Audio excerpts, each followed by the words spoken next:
തിരക്കുള്ള എന്റെ എല്ലാ കൂട്ടുകാർക്കും നമസ്കാരം. നമ്മുടെ എല്ലാവരുടെയും അടുക്കളയിൽ വളരെ സാധാരണമായി കാണപ്പെടുന്ന നിലക്കടലയെ കുറിച്ചാണ് ഇന്ന് പറയാൻ പോകുന്നത്. നിലക്കടല പല വിധത്തിൽ ഉപയോഗിക്കുന്നവരുണ്ട്. തിളപ്പിച്ചും വറുത്തും കുതിർത്തും എന്നിങ്ങനെ. പ്രത്യേകിച്ച് നമ്മുടെ നാട്ടിൽ ഇവ ചട്നിയിലും പലഹാരങ്ങളിലും മറ്റു വിഭവങ്ങളിലും രുചി കൂട്ടുവാനായി ഉപയോഗിക്കുന്നു. നിലക്കടലയിൽ നിന്ന് ഗാനുക രീതി ഉപയോഗിച്ച് വേർതിരിച്ചെടുക്കുന്ന എണ്ണയെക്കുറിച്ച് എല്ലാവർക്കും അറിയാലോ അല്ലേ? ഇനി നമുക്ക് ഇതിന്റെ ഗുണങ്ങളെക്കുറിച്ച് പഠിക്കാം. എ, ബി, സി ഈ ഗ്രൂപ്പുകൾ ഉൾപ്പെടെ 13 വിറ്റാമിനുകളും ഇരുമ്പ്, കാൽസ്യം, സിങ്ക്, ബോറോൺ തുടങ്ങിയ 26 അവശ്യധാതുക്കളും നിലക്കടലയിൽ അടങ്ങിയിട്ടുണ്ട്. അവയിൽ മോണോസാച്ചുറേറ്റഡ്, പോളി അൺസാച്ചുറേറ്റഡ് കൊഴുപ്പുകളും അടങ്ങിയിട്ടുണ്ട്. ഹൃദയ സംബന്ധമായ അസുഖങ്ങളുടെ സാധ്യത കുറയ്ക്കുവാനും ഇവ നമ്മളെ നന്നായി സഹായിക്കുന്നുണ്ട്. ക്യാൻസർ, ഹൃദ്രോഗം, ന്യൂറോളജിക്കൽ രോഗങ്ങൾ, വൈറൽ അല്ലെങ്കിൽ ഫംഗസ് അണുബാധകൾ എന്നിവ തടയുവാൻ നിലക്കടല സഹായിക്കുന്നു. മാത്രമല്ല, ശരീരത്തിലെ നൈട്രിക് ഓക്സൈഡിന്റെ ഉൽപാദനം വർദ്ധിപ്പിക്കുന്ന ആന്റി ഓക്സിഡന്റായ റെസ്വെട്രൽ ഹൃദയാഘാതത്തിനുള്ള സാധ്യതയും കുറയ്ക്കുന്നു. പ്രത്യേകിച്ച് അവയിൽ ഉയർന്ന അളവിൽ ആന്റി ഓക്സിഡന്റുകൾ അടങ്ങിയിട്ടുണ്ട്. ഇവ തിളപ്പിക്കുമ്പോൾ ബയോചാനിൻ എ എന്ന ആന്റി ഓക്സിഡന്റ് ഇരട്ടിയാകും.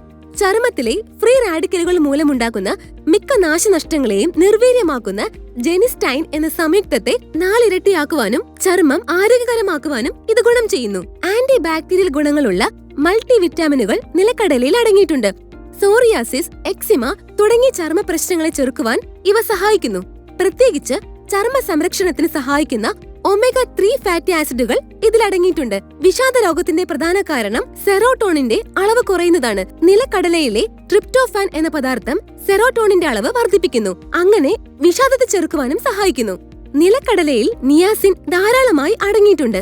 നിയാസിൻ അടങ്ങിയ ഭക്ഷണം കഴിക്കുന്ന ആളുകൾക്ക് അൽഷിമേഴ്സ് രോഗം പോലുള്ള മെമ്മറി സംബന്ധമായ തകരാറുകൾ ഉണ്ടാകുവാനുള്ള സാധ്യത വളരെ കുറവാണെന്ന് ഗവേഷണങ്ങൾ കാണിക്കുന്നു.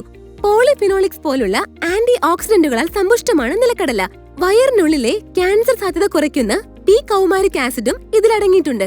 മാത്രമല്ല, അവ ശരീരത്തിലെ അർബുദമുണ്ടാക്കുന്ന നൈട്രസ് അമിനുകളുടെ ഉൽപാദനം കുറയ്ക്കുകയും ചെയ്യുന്നു.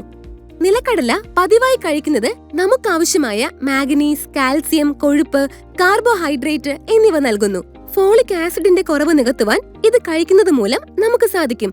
നമ്മൾ കഴിക്കുന്ന ഏത് ഭക്ഷണവും മിതമായി കഴിക്കണം, അല്ലെങ്കിൽ പാർശ്വഫലങ്ങൾ ഉണ്ടായേക്കാം. ഇനി നമുക്ക് നിലക്കടലയുടെ പാർശ്വഫലങ്ങൾ എന്തൊക്കെയാ നോക്കാം. നിലക്കടലയിൽ അടങ്ങിയിരിക്കുന്ന ആന്റി ന്യൂട്രിയൻസ് ശരീരത്തിലെ പോഷകങ്ങളുടെ ആഗിരണത്തെ തടസ്സപ്പെടുത്തുകയും ചെയ്യുന്നുണ്ട്. ഇതുകൊണ്ട് തന്നെ ഇത് വലിയ അളവിൽ കഴിക്കുകയാണെങ്കിൽ ഭക്ഷണത്തിന്റെ പോഷകമൂല്യം കുറച്ചു കൊണ്ടുവരികയും ചെയ്യുന്നു. നിലക്കടലയോട് അലർജിയുള്ളവർ ഇത് ഒഴിവാക്കണം. നിലക്കടലയുടെ ഗുണങ്ങളും ദോഷങ്ങളും എല്ലാവർക്കും മനസ്സിലായി കാണുമല്ലോ അല്ലേ? അതുകൊണ്ട് തന്നെ നിലക്കടല സൂക്ഷിച്ചുപയോഗിക്കണം. ഇതിന്റെ ഗുണങ്ങളും ദോഷങ്ങളും വ്യക്തമായി മനസ്സിലാക്കി ഉപയോഗിക്കണം.